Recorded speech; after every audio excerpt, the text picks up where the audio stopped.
You're listening to another ambitious EntrepreneurNetwork.com podcast, the voice for entrepreneurs and small business. Now, onto the show.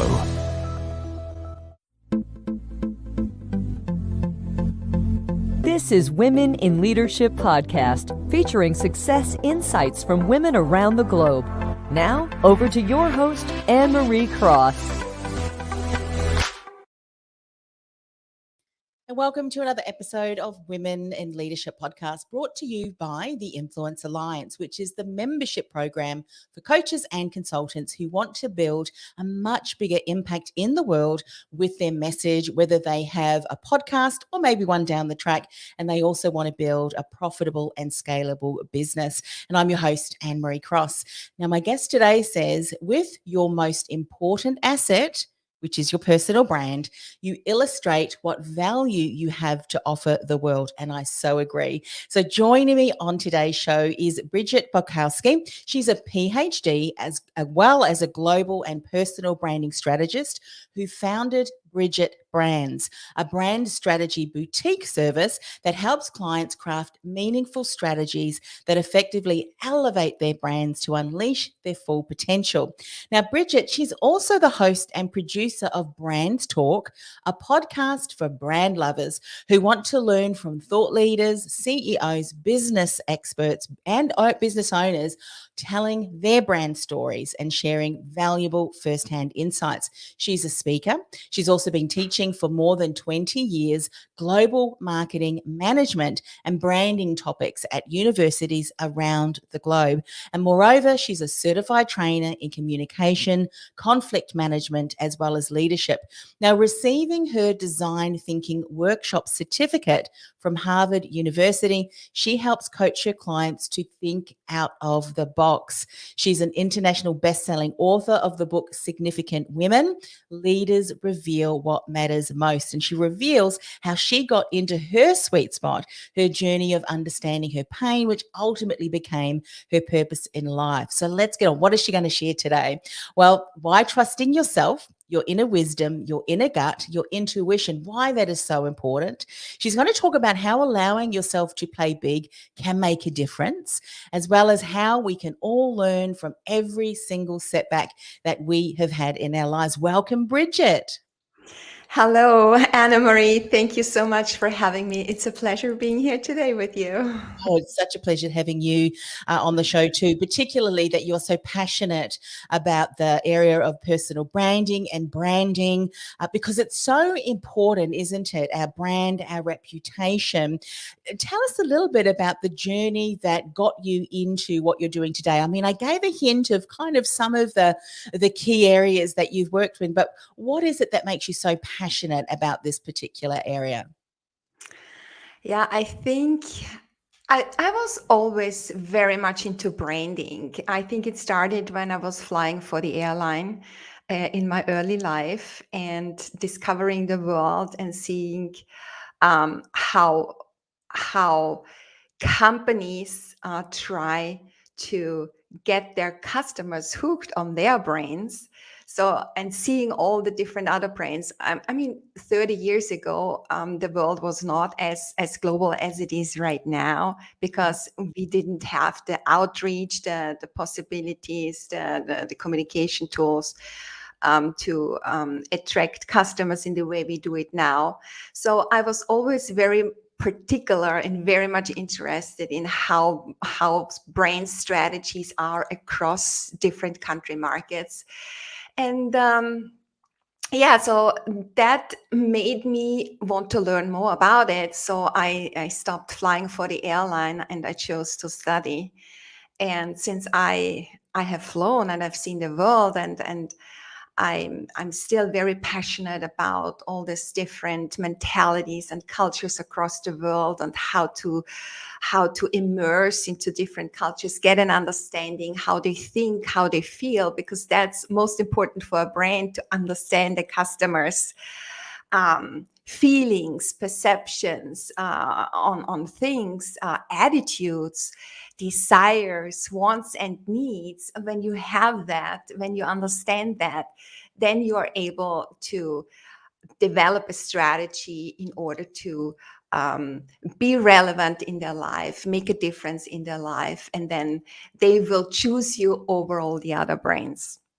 So that was important for me to learn, and I wanted to be part of that. I wanted to, that it was my inner desire to help, first of all, companies make their brands shine, and on the other hand, help customers to be the hero of their own journey, especially with the brand in their lives. I love that. I love that. Does that Yeah, I love that.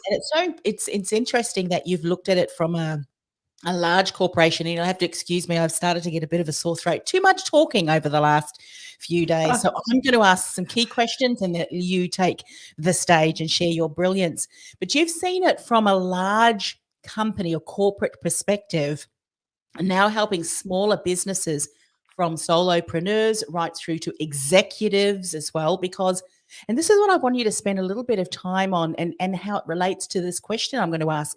Trusting yourself, your inner wisdom, your inner gut, your intuition, it's so important, because often as individuals, whether we're working in our own business or a women in leadership in corporate, we can often assume that branding is for big corporations. It's not for me because I'm an individual. Share a little bit more about that, and why trusting ourselves, our inner wisdom, our gut, and our intuition is so important. Yeah, I mean, that's a really, really good question. And you really need to have a more holistic perspective on that. Because when you trust yourself, your inner wisdom, you can make a difference. I think it's important to look at that from the perspective of, for example, I always tried to get information, to get assurance, to get the permission of others to go forward. It was never, my problem was at the beginning, I never trusted myself that I can make good decisions. Yes. So it was part of my upbringing that held me back to do that. Because, for example, my upbringing was really deeply impacted by rather negative and false beliefs, a mentality of let's hide underneath the rug. That's where we belong. That's just good enough for us, not speaking up. I really was conditioned to be small and silent and to better hide in the background and not make any noise because nobody cares anyway. That's what I was growing up. And so that also ties into that you basically are not believing in yourself because you do not trust yourself, because everyone else, the others, are always right. Yes. And so I couldn't cope with that. And any attempt to violate this belief system always came with sanctions, either from the surroundings, getting punished in one way or in another because I was speaking up, I was rising above, or then also from self-sabotaging. It's kind of you deprive yourself from nice things because you are not allowed to. So you kind of give up this control. You let other people kind of define you and dictate what you are allowed to do and what you and what not, Yeah. So that really leads to self-doubt, low self-esteem, and low self-confidence. And that's what were my companions all the time, until I realized something is wrong here. And I have to do something about that because it was limiting me in my development. And that's why I was working on that very, very hard. I was really going on a deep soul searching mission, let's say it like that.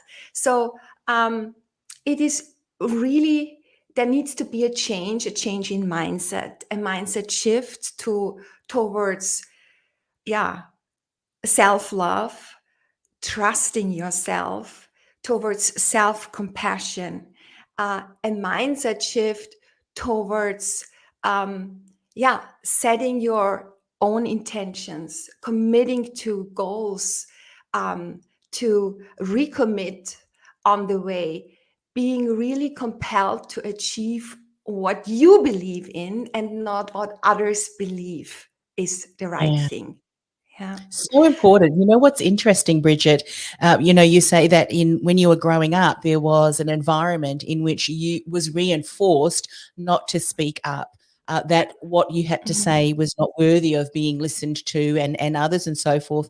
And then you continued for a time. Thank goodness, not for now, but for a time to continue being that for yourself, that restricting voice. And I hear that Mhm. time and time again, that women often either they've been told that what they are saying is not worthy of being shared, or that women shouldn't speak up. I don't think I was born with that gene. In fact, if someone says I can't do anything, I'll just go and do it. It kind of lights that fire in you, particularly if you can see what is being spoken about. You have some wisdom and insight around that, and how we speak and how we bring that forward. Well, that's going to be determined by your character and your approach. But what I would love you to do is to go back to the times where you started to question, am I really not supposed to speak out? What was it? And what did you do? Because I think that's going to be such great insight for women who have a voice, who have a message, and whose story can change the lives of many others, yet they need a bit of support to break through some of those limiting beliefs that, hey, women don't speak up. And what you have to say is really not of value anyway. What were some of the things you learned? Oh my God, there were so many learnings on the way. It's first of all allowing yourself, give yourself the permission and that you can play big, that you can r- rise above everyone else. You can rise above your parents. That you allowed to achieve goals, that you are allowed to have a good life, a life of freedom. I think the difference is when you play small, you're always kept in a box and you have this established boundaries that limit yourself. But when you are playing big, when you try to overcome and dissolve these limiting beliefs, then you are in a state of freedom. And in the state of freedom, you can unleash your full potential.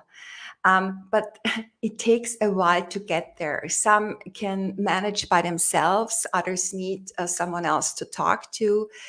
Um, so it's really for everyone a different way of how to get out of that. For me, it was really going on a deep soul search in mission. I was taking the time to really immerse in my own story, in my own history. I went through all the ups and downs. My life was basically a long and tough roller coaster ride of this joy and of the pain, the joy of achievements, but also the disappointments, the setbacks, the rejections that I was confronted in life. But in retrospect, it really helped me to understand what and where my pain was coming from and what I really enjoy in life and where my journey is supposed to go. Yeah. So it's also taking a closer look at the more painful moments that have in life, because they mean something. They're rich in meaning. They become important markers on the journey to find your purpose. So look at the setbacks. Don't turn away. Go through the pain. Don't see it as something to quit. Okay, I'm not good enough. Then you are falling back into this imposter syndrome and in this not good enough, being a fraud, and let others people define you. But if you go through it, if you look at it, if you work with it, there's always something positive in it.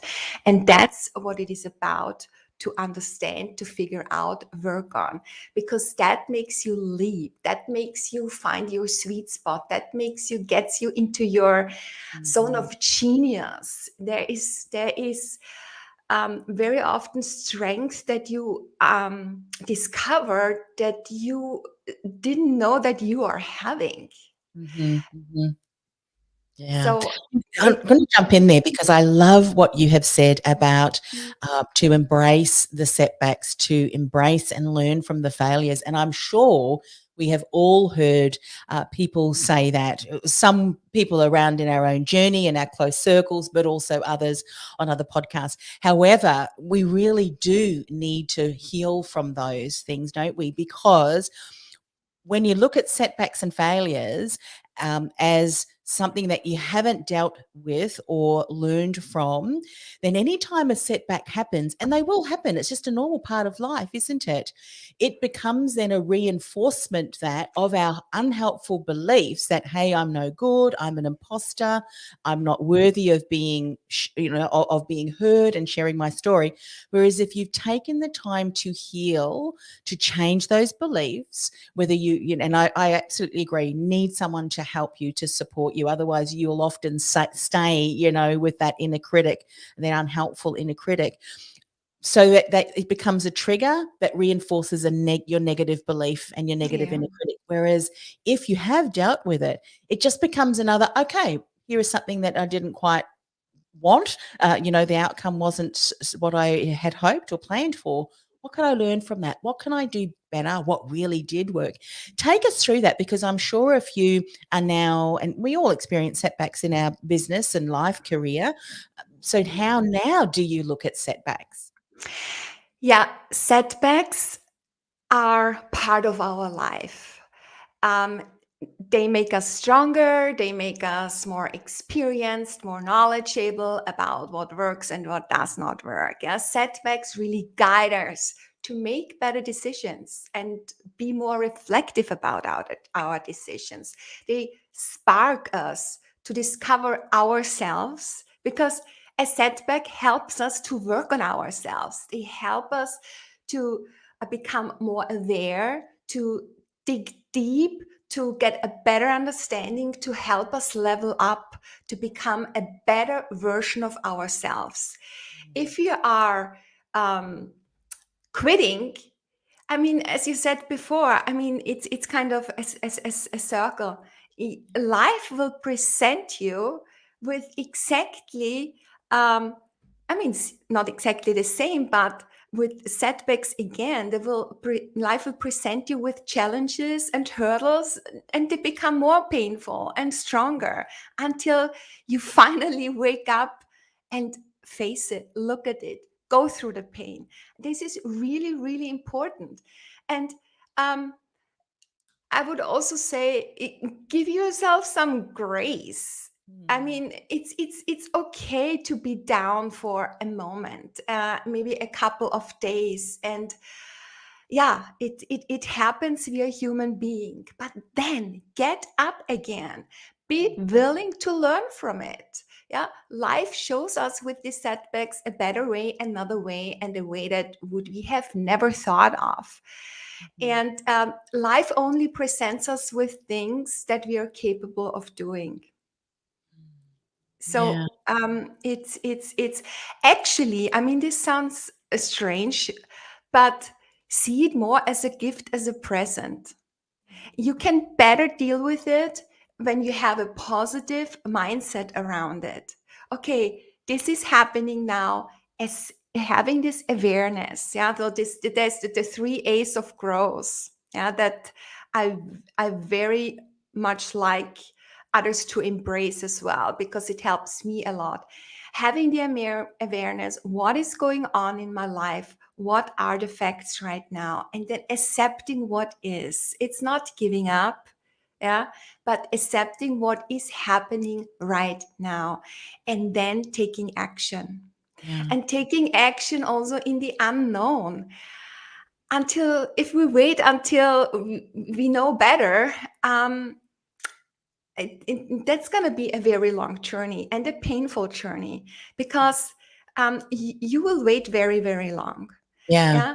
So So taking, someone said yesterday, Bridget, I'm sorry for yeah. interrupting, because it just reminded me of a conversation I had with someone not so long ago. She said, be mindful that with setbacks, it's a journey and you may be in a valley. She said, but when we reach a valley, don't camp out there. Don't bring and start to camp out there, and don't invite others that will sit around and camp out with you, and you end up having a massive big pity party.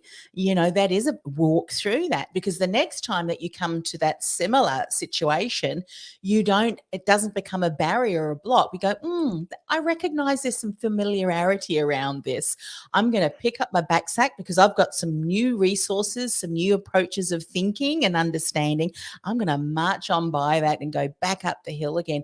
And it's a journey, isn't it? And as you strengthen each time that you go through something, it's like being in the gym. You don't build muscle just by going in once. You've got to lift, and you're actually tearing that muscle, aren't you? And then by it binding together, and I'm not using the right terminologies, I know, that the muscle grows and strengthens. And it's the same with us too, isn't it? Exactly. So everything we do, it's a mindset is also working on a specific muscles. Yeah. So if we train to be positive, we will become positive, more positive. If we incorporate the possibility of having setbacks, we learn to live with it. And the more open we are to take action and also to leave our comfort zone, it's also a muscle to learn to feel comfortable in the unknown, something that is, people refrain from taking action because they don't want to know, they don't want to go into the unknown. But there is always, you cannot wait until the path is laid out. You have to make your own, leave your own footprints. You have to go that path in the unknown. And we are always surprised at how easy, it actually is to walk that path. And nowadays we are living in a time of uncertainty per se. So we really have to learn to deal with that uncertainty and cope with it and integrate that into our lives. Because as I said before, setbacks provide us with the opportunity to learn. And it's the opportunity to not only learn, like evolve over time slowly, we really can leap forward. It's also one of my podcast guests, Cindy Wallace, said the other day, it's failing up. Yeah. I don't like to use the word failure. Yeah. Yeah. But sometimes But it's it something that makes sense to use. we resonate though with, don't we? It's still part Yes, of. exactly. So as soon as we hear failure, just go up and over. This a learning experience, a gift. Someone Yeah. said the other day to me on a podcast, it's a gift wrapped in sandpaper. Absolutely. Yeah. So failing up or failing forward. Yeah, failing, as you say, is a word that a lot of people associate something with. But I like to go away from the failing because it's so negative. It's so kind of finite. Yeah. But all these setbacks, detours, or however you want to call it, they are really, really necessary. They are so important in our life. Yeah. And when you experience a setback or you're going through such a hardship, then what is most important is to have this perseverance. You have to continue your path and move forward. There is no other way. That means you really need to be resilient. And more of that, be anti-fragile. I've listened to one of your podcasts and it was mentioned there as well. And I love this term because there's much more dynamic in it than in being resilient. This anti-fragile, you come out at the other end much stronger. You build up in strength, in know-how, you as a person, you enrich as a person, you become more experienced, and there is much more you can give. And every experience has, or every setback has its reason, because it makes you it levels you up as a person, and you can be a better servant for all the other people that you're trying to serve with your capabilities, with who you are. Yeah. And the Antifragile was Kathy DeMarcos. That had the conversation. It's so true. You know what I loved about all of the things that you've said? It really reminds us that so often, and I've said this time and time again, but I think we need to say it time and time again, because as women, we need to remind ourselves of this, is that often when we experience a setback or something didn't quite turn out as we had hoped it would, we assume that we're the only ones that have ever gone through that. It only ever happens to me because I'm not good enough. All she's this and she's that. We often compare. It's something that we all tend to do. But when we realize we all go through our own level of whatever that is, what does make us different, and this is available to all of us, is how long are we going to continue to say the words to ourselves, over ourselves, speak it out or think it, the words that will continue to stop us from learning, from growth, from persevering. Make your goal obviously the outcome or something that you're working towards, but that's saying enjoy the journey, because how you get there is so many valuable lessons along the way, isn't it? Yeah. That by the time Yeah. you do get there, there is so much more in your toolkit than you ever could have hoped, because of these situations that have stretched and, all of that. Would you agree? Yeah, absolutely. And there is one more thing that is so critical. And I have enjoyed that for the last year now, is having accountability partners, surrounding yourself with people who nurture your soul, who help you, who have each other's back. You lift each other up in the valley when you're in the trenches. They are here for you. They root you, they cheer you on, and that works vice versa. So Yeah. being surrounded with people that have a real understanding of who you are, who know and understand your industry, who are giving you critical and direct feedback, honest feedback, constructive feedback. So I'm sure there's everyone out there has someone who is believing in you. Yeah, it can Yes. be also family, friends, but I think it's really important to surround yourself with people, with like-minded people that So are true. in your sphere, in your space, that understand what you're doing. For example, I have totally switched to online. Yeah. And this is a different way of working. You're in social media. I'm a LinkedIn person. So, I'm in this complete mode of online business. And there's a lot of people out there who don't understand what I'm doing. So, those would not be accountability partners when it comes to business.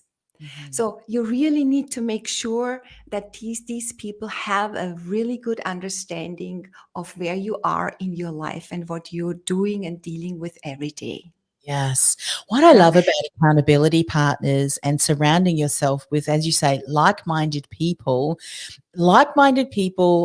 who, and I know that this is exactly what you're doing in your circles, who do pull you forward, who hold you accountable, and who will hold up the mirror in a very nice way. Because what we don't want to do is surround ourselves with people who are going to validate what we are saying, because that's not helpful at all. I had a No. from years ago who would ring me up, and I knew she was looking for a validation for the decision that she made. And I thought, she's not going to get it from me, because make the decision that you want to do and stick with it. And so that doesn't help either, does it?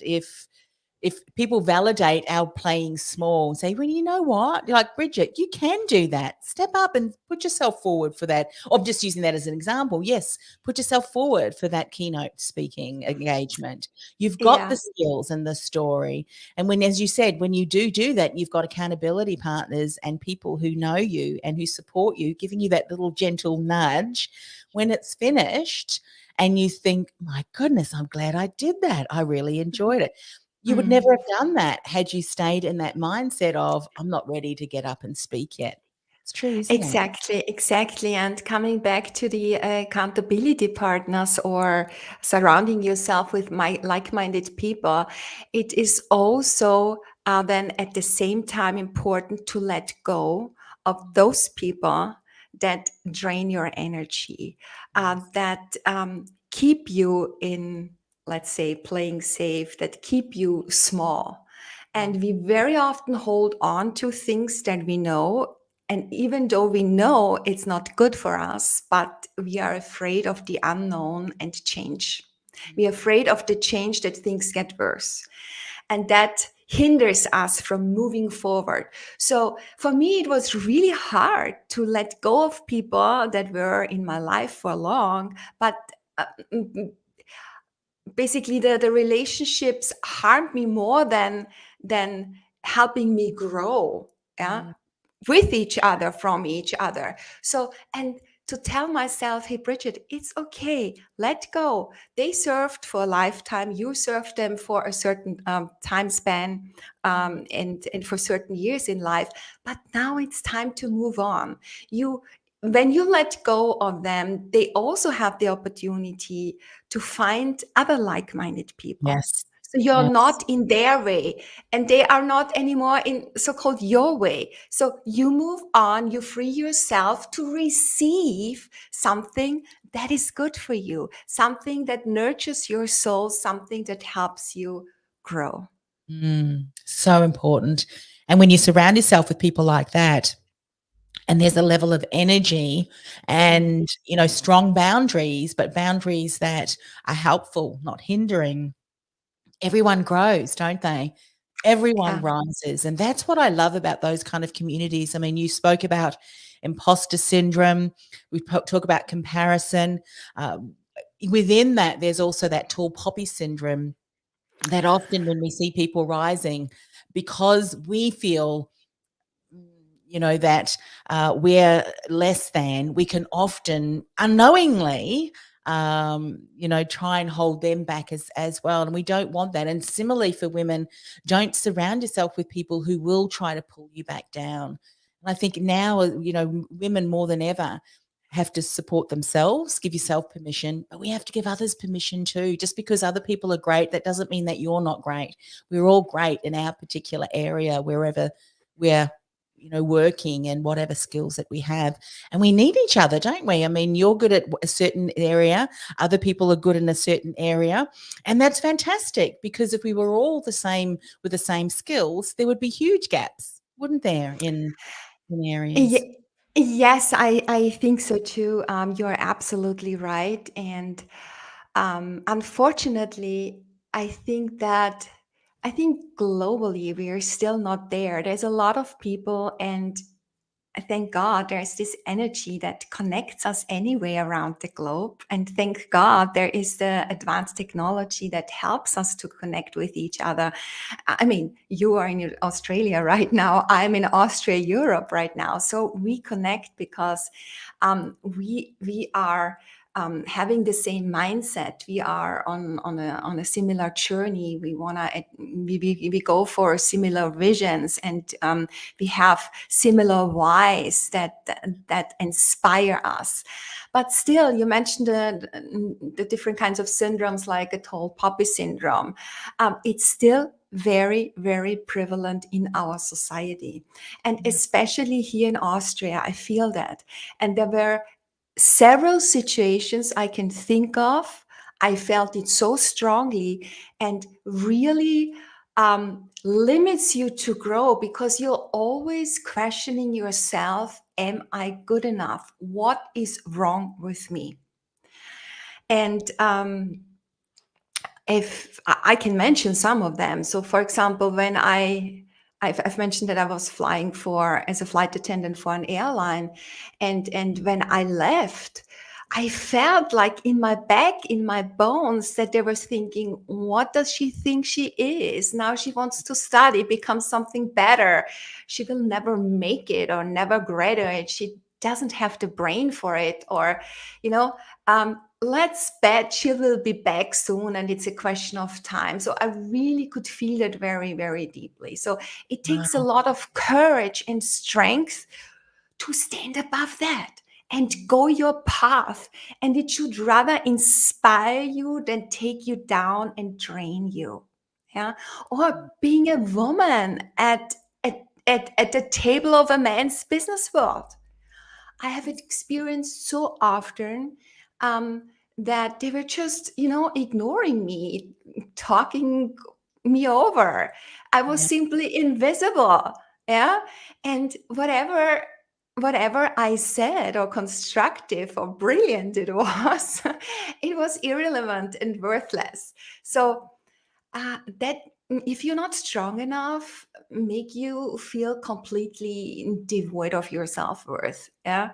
So these are experiences that go very deep, and it is really now the time to stand up. And um here, either you kind of quit and settle with, yeah,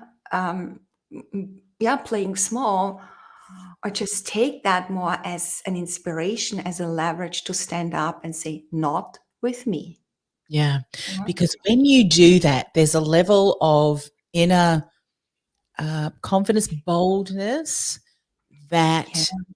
that impacts you even physically, that your presence, it impacts the presence, and it's how you hold yourself.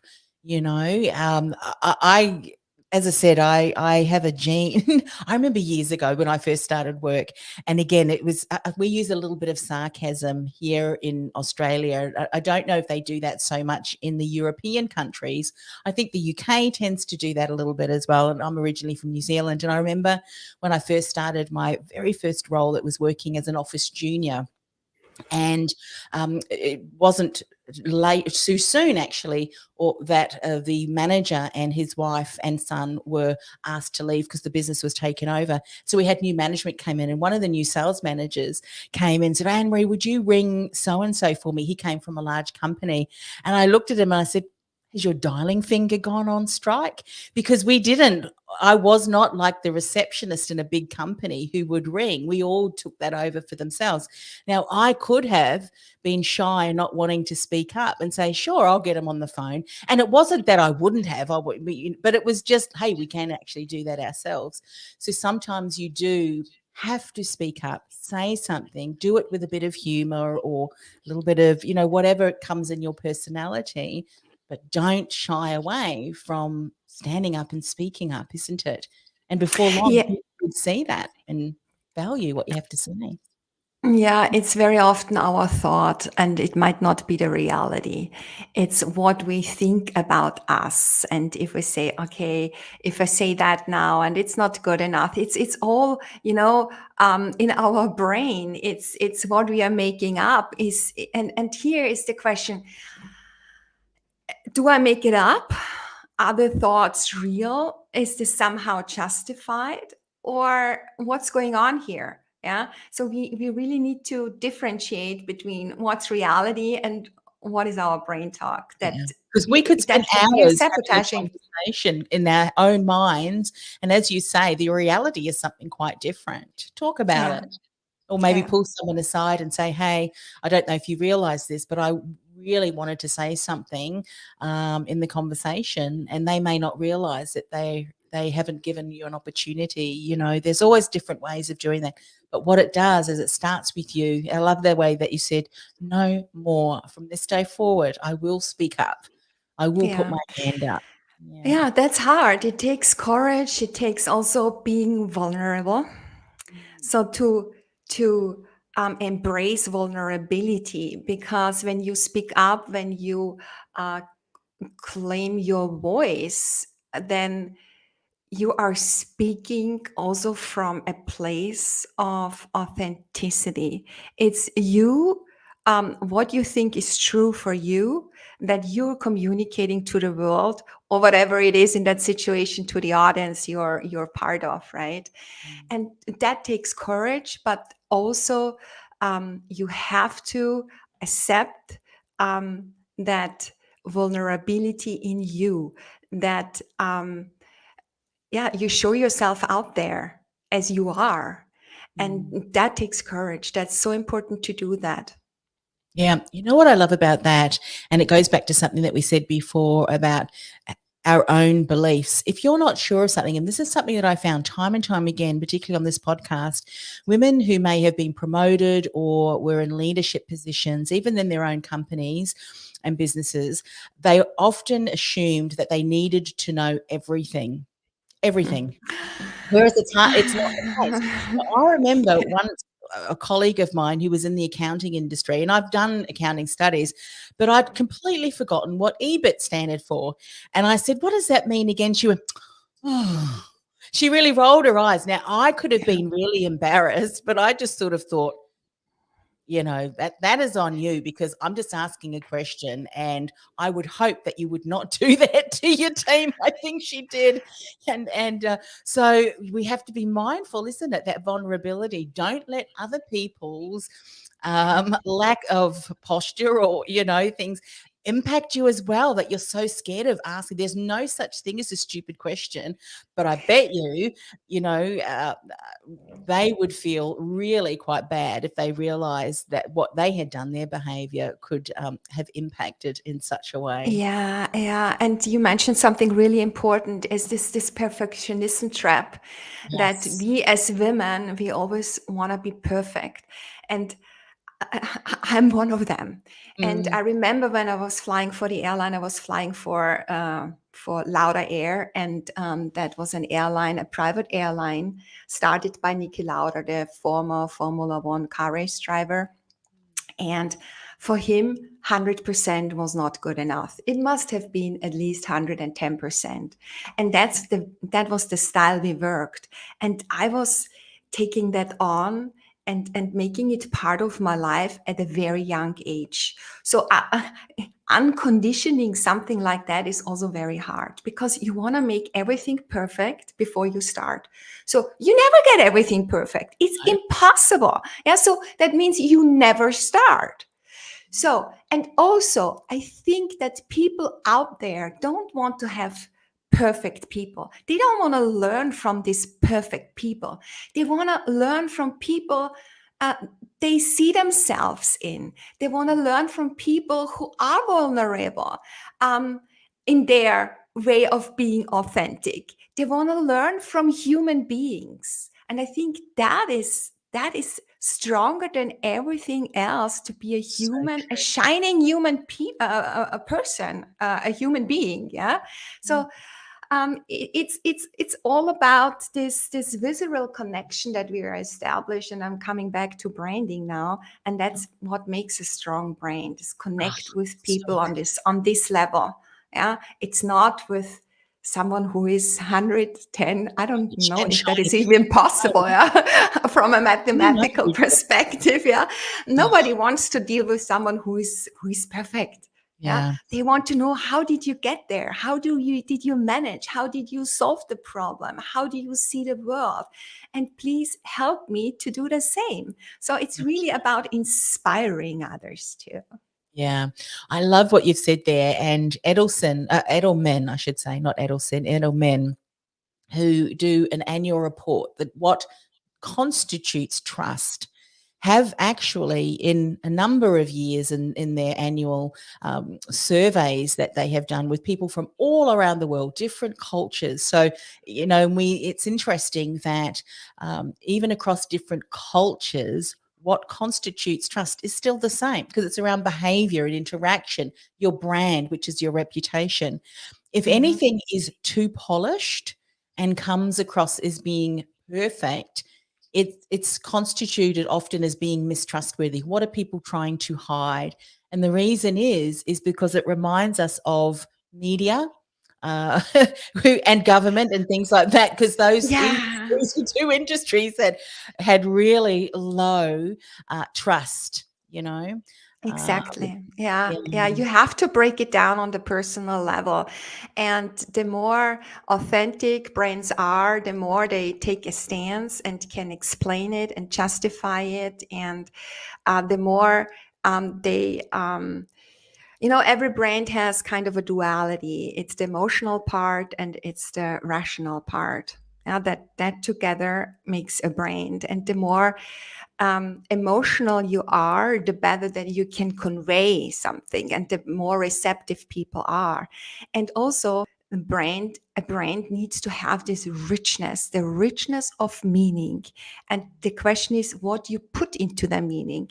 Yeah? And that really has to resonate with whom you're appealing to, with your audience, whoever you want to sell your product or service, whatever it is, your experience. It really has to have a meaning that you live, that you live and breathe as a brand. So true. So true. We could keep talking for ages. Yes, from one topic to the next. I know we've kind of gone, across a journey, and it's good because I think it or everything we spoke about today, whether we are in business as a leader or we are working in corporate, everything that we've spoken about today, I think we can all resonate with, because there's something in everybody's life that we've been working towards or we would dream about, yet maybe in that particular area we are playing small. We don't want to quite put our foot forward or a hand up because, well, what if I fail, but what if you don't? And what if you do that the next time and the next time and the next time? You grow and you evolve, and it all is very much going to impact that brand, I think, too. So, Bridget, share with people, how can they find out more about your podcast and find out about you? What's the best way to connect? Okay, so the best way to connect is either via my website, BridgetBrands.com. I think you put everything into the show notes, right? Yeah. For the audio version, BridgetBrands.com is great. And do you want to say your podcast name again for people who want to search for it? My podcast is called BrandsTalk. It's written together. It's one term. BrandsTalk, it's on all the major applications. You find it on iTunes and Spotify, Amazon, Google, everywhere. Yeah, and if you want to be a guest, you can also send me an email, and let's see if we can do a show together. So whoever is out there, because it's all about brand stories. It's all about sharing their experiences, how they built their company, how they built their brand, what their vision is. It's all about also personal branding, what they understand by it. It's about the positive experiences, the wins, but also the setbacks and what they learned out of it. So I think that is a beautiful thing to share. And when I was a kid, I loved to listen to stories. So now I want to have guests to talk about their own stories, how they build strong brains. And so you can find me there. And if you go to my website, BridgetBrands.com, you see also the different kinds of services that I offer, online courses, workshops, also for organizations, not only for individuals, about personal branding and global branding. Terrific. Well, thank you, Bridget, for sharing your story with us and the lessons that you have learned along the way and the insights that we can adopt into our lives and business as well, and within corporate as well. So thank you for coming on the show. Thank you for having me. Thank you so much, Anna-Marie. This podcast is brought to you by theinfluencealliance.com. Want to influence real change with your message by becoming known as a trusted authority in your industry while building a sustainable and scalable business you love? Find out how by accessing our free podcast series at www.theinfluencealliance.com/podcast series. That's theinfluencealliance.com/podcast series.